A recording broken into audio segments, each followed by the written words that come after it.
Ciao, mi fa piacere condividere quello che ho fatto fino ad ora per il mio impianto fotovoltaico, nella speranza che possa servire da spunto per altri utenti. Sono d'obbligo alcune premesse. Non sono un installatore, ma un semplice appassionato di elettronica. Questa installazione è temporanea, perché sono in affitto e sto cercando una casa più piccola, quindi è anche probabile che fra un mese debba smontare tutto. Infatti ero molto indeciso se perdere del tempo per fare questa installazione adesso, ma visto che negli ultimi mesi mi ero procurato tutto il necessario, come fanno i bambini con i regali di Natale, non ho resistito ad aspettare. A giugno ho trovato un annuncio in cui vendevano qui vicino pannelli fotovoltaici usati da 255 watt. Ne ho comprato uno per testarlo, sono riuscito a ricavarci 220 watt, che ho ritenuto sufficiente per il prezzo richiesto, quindi ne ho comprati 12, pagandoli 35 euro l'uno. Nel frattempo mi sono documentato per mesi sulle caratteristiche dei principali inverter grid tie sul mercato. Ho deciso poi l'acquisto di un inverter Sofar da 5 kW, comprato dalla Cina. L'ho pagato 350 euro più 100 euro di trasporto. Diciamo che è un inverter serio, con due moduli MPPT separati, con tensioni d'ingresso alte, ed ha un modulo Wi-Fi. Possiede anche una funzione fondamentale per essere utilizzato collegato alla rete elettrica nazionale, cioè la funzione di limitazione con relativo sensore.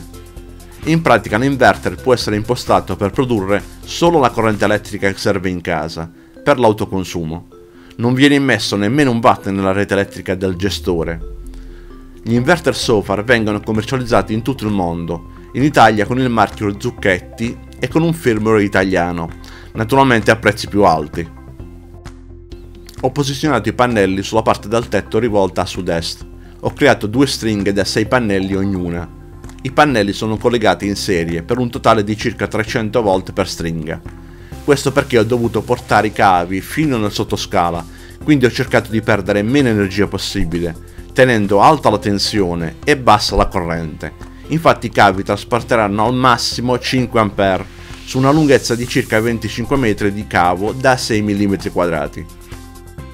Nel sottoscala ho intercettato la cassetta di derivazione, dove entrano in casa i cavi elettrici provenienti dal contatore in strada. Si tratta di un impianto realizzato 25 anni fa in una villetta bifamiliare. Qui ho installato, oltre all'inverter, due rastrelliere per moduli elettrici, una DC per la corrente continua e l'altra AC per la corrente alternata. Tutto il materiale l'ho comprato dalla Cina. Nella rastrelliera DC, alla discesa dei 4 fili dai pannelli, ho installato due moduli scaricatori. Servono per scaricare a terra eventuali fulmini che dovessero arrivare ai pannelli fotovoltaici, per evitare che si danneggi l'inverter. Poi ho installato 4 moduli portafusibile, uno per ogni cavo, con all'interno un fusibile da 10 A. Subito dopo ci sono due interruttori magnetotermici, anche se me li hanno spediti di potenza errata dall'ordine effettuato, ed ho chiesto il rimborso.